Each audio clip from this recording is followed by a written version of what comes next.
Today on TBRC, we pit the premier air dominance fighter of every Ace Combat game against the Temu Raptor.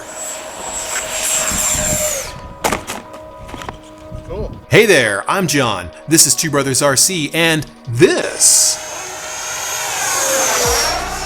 is the tiered showdown between the F-22 Raptor and the J-20 Mighty Dragon. You might think that I'm biased against the Mighty Dragon by calling it the Temu Raptor, and you'd be wrong.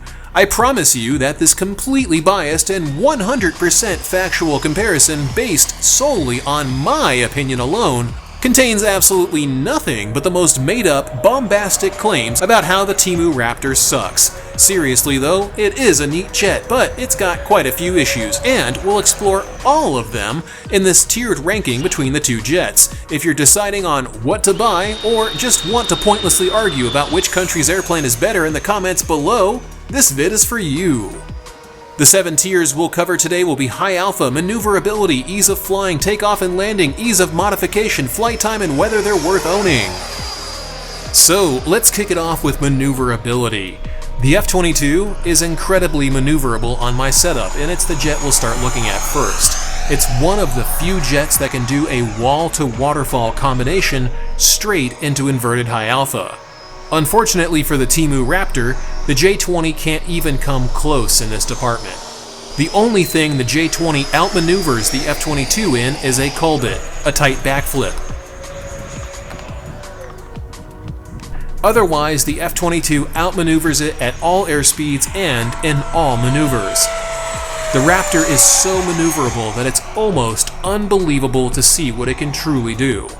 My Mobius F-22 has a full set of D85 MG servos from Hi-Tech, which give it unparalleled precision and maneuverability compared to the stock F-22, and even the stock F-22 is far more performant than the J-20 is out of the box.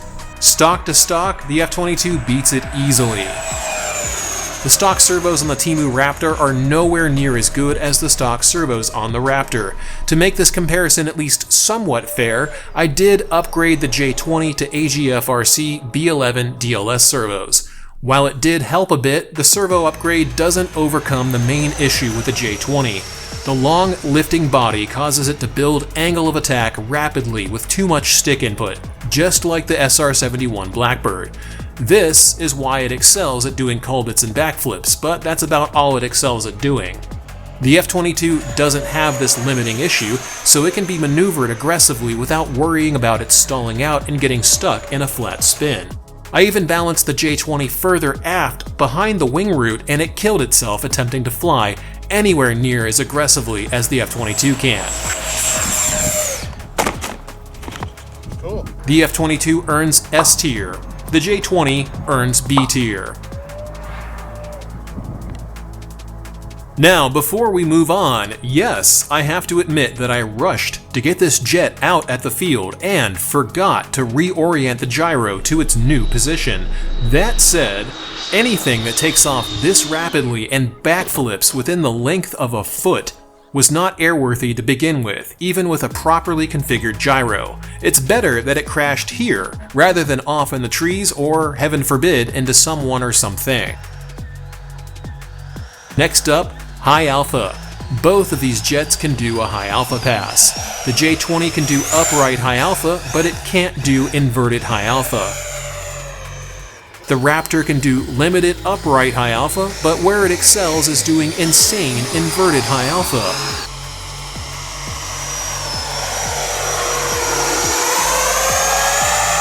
The Temu Raptor's canards can be gyro-stabilized with an aft center of gravity to produce a really nice upright pass that completely dominates the F-22's limited capabilities in this regard.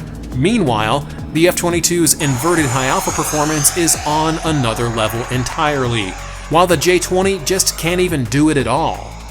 The F-22 earns an S, while the J-20 earns an S as well. Neither jet beats one another in this area. Now let's talk ease of flying. We'll start off with the F-22. The 4 Raptors from Freewing come in the 90, 80, 70, and 64mm size range. Truly, this is the timber of EDF jets. These are all easy to fly and as such will always be S tier, but will focus exclusively on the 90mm.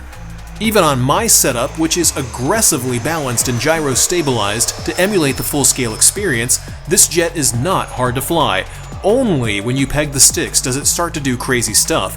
It's very mild-mannered, even in a stall. In the words of a full-scale F-22 pilot, you could put a kid in this plane who's never flown and they'd probably be fine. It has zero crappy tendencies in general and is a total joy to fly. People on the TBRC Discord server have been known to recommend the F-22 in any size as a jet you could reasonably start off flying with because of how docile it is in stock form. The J-20, however, is another beast entirely. It's not hard to fly, or at least I don't think that it is, but it's also not forgiving. This thing stalls like a and it bites hard when it does. You need to know how to handle a jet that flies like a blackbird with canards to fly this thing successfully. It's still a handful, even gyro-stabilized extensively like the Raptor is. The J-20 has too many downsides at this scale. That long lifting body creates rapid pitching up moments when you pull too hard, so you need stick discipline that the F-22 doesn't require. In general, it doesn't fly anywhere near as nicely as the Raptor does. The F-22 earns S tier, the J-20 earns C tier.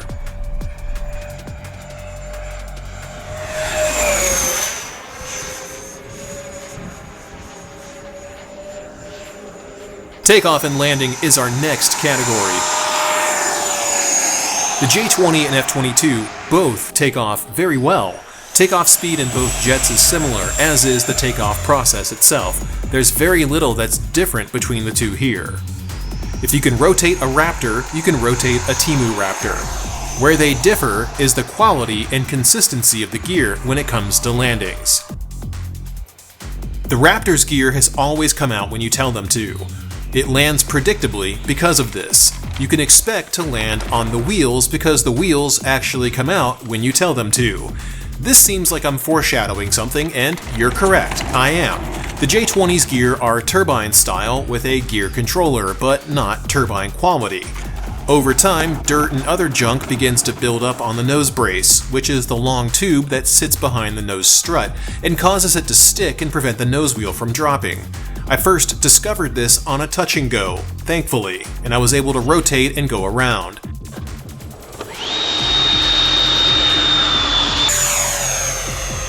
Then I discovered that no matter what, sometimes the nose gear will never drop. So I had to belly land it. Not once. Not twice. Not 3 times.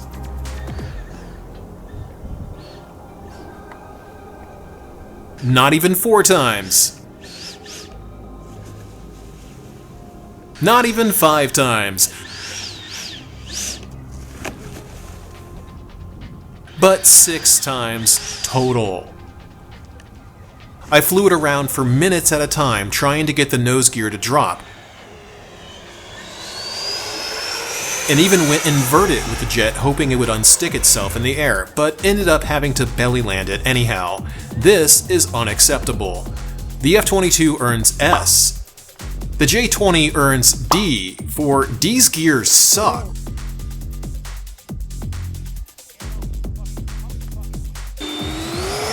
The general ease at which you can modify either jet is being ranked next, and I think you can figure out which one will probably be better before I even start going over the points. The F-22 was designed to be easy to modify. Not only is it easy to access the individual rudder and stabilator servos, it's also not too hard to split the ribbon connector for the wings into individual servo leads if you want full control over the wing surfaces, like I have. Putting some weight into the tail stinger for a more aggressive center of gravity is super easy to do, and upgrading the servos is also simple. Each servo has a servo door that you unscrew for easy replacement with better servos. You can't ask for anything better than this. The only downside of the Raptor is that the vertical stabilizers do use glued-in servos. The J-20 uses glued-in servos for all 4 elevons with a weird attachment system for the all-moving rudders. The canards are screwed in place into a block of wood. Replacing the elevon servos is annoying as hell and not worth doing unless you're chasing ultimate performance. The canards are simple to replace, but the wiring job is a nightmare on this jet, and just routing everything to where it won't contribute to it being a nose-heavy pile of ass requires way more work than it should. The F-22 had plenty of thought put into its design. The J-20 seems like they started with, how do we make the nose-heaviest jet that ever heavy to nose, and worked backward from there.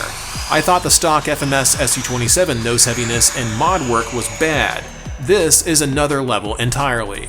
The F-22 earns A. The J-20 earns D.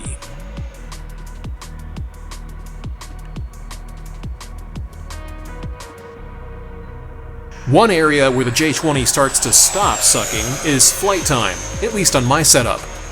All of the sponsored videos on this jet showcase some of the worst EDF flight times I've ever seen, and the sponsored pilots seem to be super happy about that for reasons you can probably draw your own conclusions over.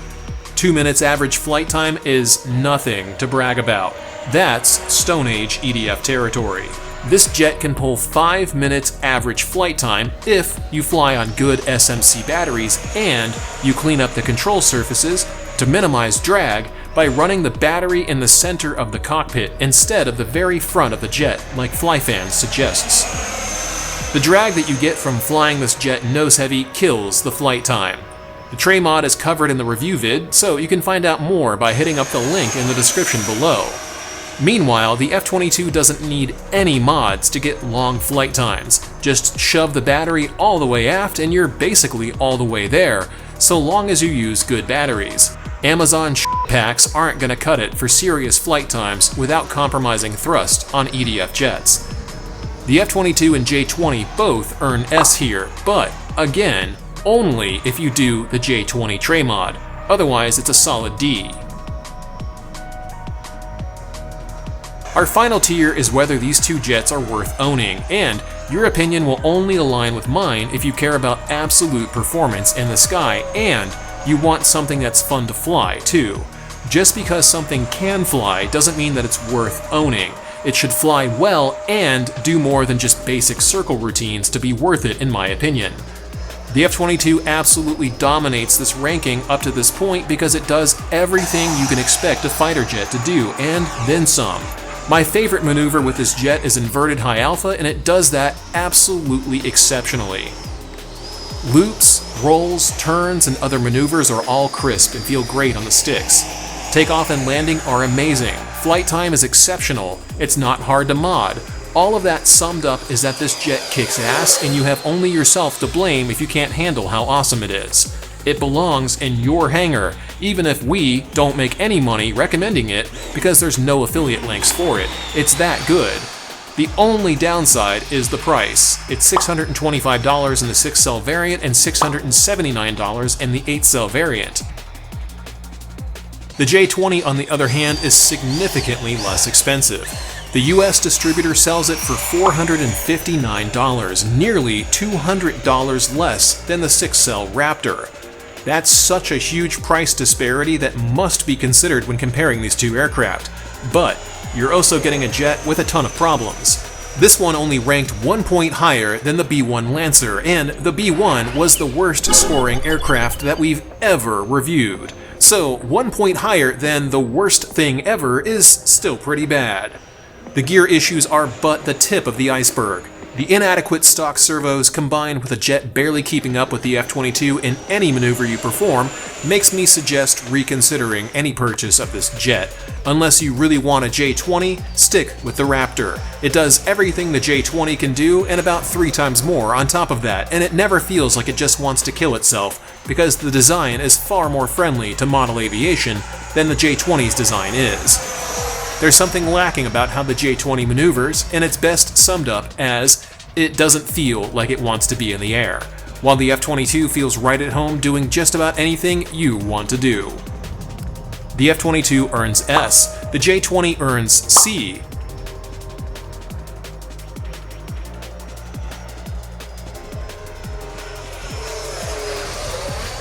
And let's take a look at the final score sheet on this tier ranking. Based on what I see, the F-22 absolutely blows it away. Maybe it would in full scale too. Maybe it wouldn't. What I can say confidently based on the data in front of me is that the F-22 absolutely reigns supreme at this scale, and on my setup it's completely untouchable by the Mighty Dragon. Temu Raptor or Mighty Dragon? I'm leaning toward Temu Raptor. It's ambitious, but it falls short of my expectations. I say all of this being an unsponsored free-wing pilot who got exactly zero incentive from anyone to make this video. I just love the F-22 and I'm excited about the upcoming 90mm version 2. Of course, Freewing said that it wouldn't come with thrust vectoring recently, so I'm already disappointed. Still, if it has actual gear doors and lighting this time, that's almost worth the upgrade by itself. Huge thanks goes out to our channel members on twobrosrc.com/supporters, and a very special thanks goes out to our mega fans, Sarasota RC Squadron, Michael Smith, JR Man, Todd, N411X, Jeff Baker, and High Alpha Guto, along with our Ultra fan, TBRC fan. You guys kick so much ass. Coming up next Saturday will be the OMP Bighorn 100-inch. We've been waiting for this thing for 2 years, and it's finally here, and we're the only channel with it so far. See you guys next week.